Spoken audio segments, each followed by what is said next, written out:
The text that we translate from is known traditionally in English as the source text. I like to call it the start text. It doesn't matter, it's ST. The abbreviation is ST. Why start text? Well, if a client sends you a job to be done, they'll send you the ST, right? The text you have to translate. But often these days, they'll also send a translation memory. You'll see what that is in a minute, a glossary, and some instructions.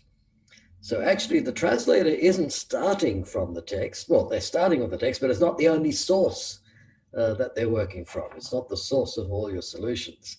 It's just the place that you start your translation process from. Therefore, start. But use ST.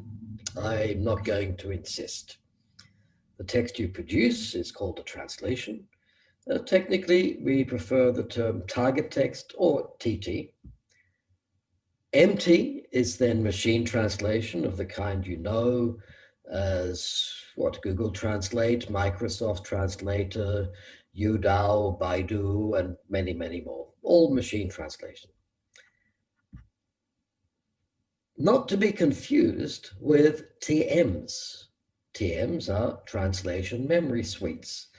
A TM is a set of electronic tools that enables you to bring up your previous translation of a particular sentence or your translation of sentences that are similar to the one you're translating.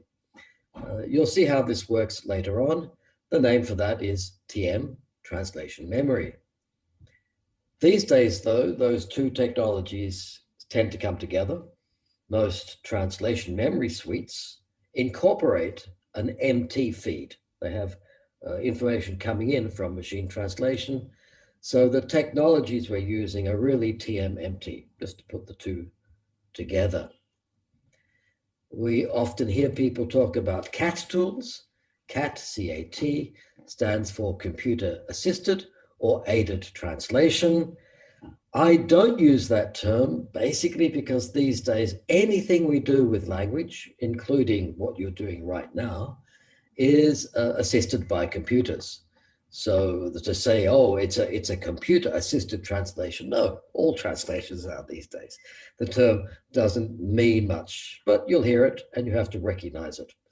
It's referring to basically translation memory suites in most cases.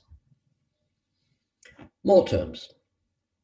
Once we get the idea of going from ST to TT, from a start side to a target side, we just fill in the other terms. So SL would obviously be your source or target language, and TL is therefore your source or start language, and TL is your target language. Similarly, we could have SC, the start culture, and TC, the target culture.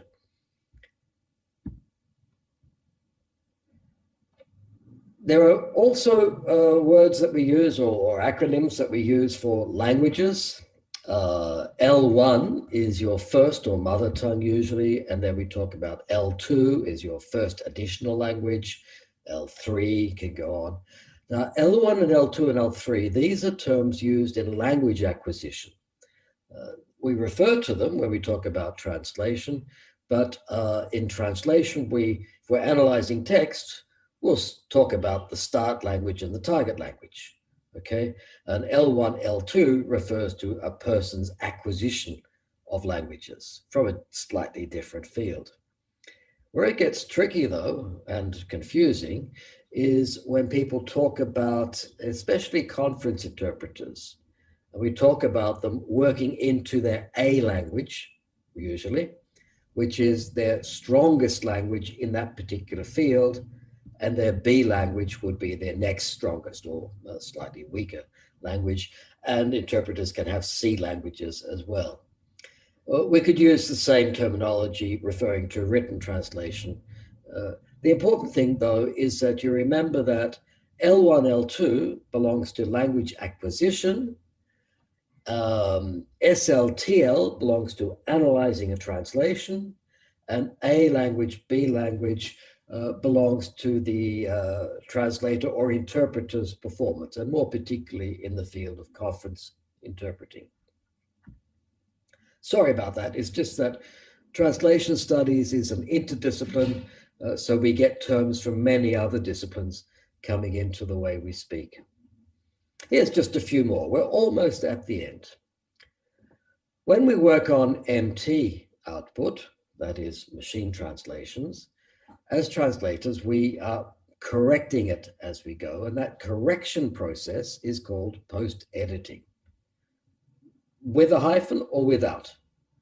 Now, post-editing is a term that is meaningful because it's opposed to pre-editing. Now, pre-editing needs the hyphen, which is why I tend to use a hyphen up here for both terms. What's pre-editing? Well, we get a text. We know that some things are going to be difficult for machine translation, so we change those things before it goes through the MT. And this produces a better output. So there are two ways we can work with MT. One is pre-editing, fixing up a text. For example, very long sentences are problematic. Break it up into shorter sentences. It'll go much better through MT. So that's pre-editing, and then post-editing is repairing or correcting what comes out of the MT. Now, post-editing can be compared with revision. Revision is just a generic term for fixing up a translation applied to any translation, whether it comes from MT or from a fully human translation process. And revision can be compared with editing. Now, revision often incorporates some attention to the ST. You're looking at a TT, and you look at how it's rendered the ST, particularly in problematic passages. Editing is just preparing a text for publication. So editing could be applied to any text whatsoever, and it won't involve referring back to an ST. Those two terms. Will come to the question of different terms for revision a bit later. One last term, just to show how all these acronyms come together. Back translation. Let's say I'm translating from Chinese into English, and I have an English version, and I'm not sure if it really represents what's in the Chinese. Well, I can get that translation, and I can, for example, put it in MT and tell it to take that translation, the TT, back into Chinese, into the SL, and I can see what it gives. And if the original ST, the text that was originally translated, is different from the translation produced from the TT, the back translation, then it's probable that something's gone wrong. Okay, so what is the back translation? There it is. It's a translation made from the TT into the SL, and usually it's to check on what's happened. And sometimes pedagogically, we can use it to illustrate the different changes that have been made in the translation process. That's it. If you're confused now, don't worry. You can come back and look at this PowerPoint as we go along, but you will see us using these basic terms in virtually all of the future lessons, so they shouldn't be too confusing for you. With that, I wish you good luck.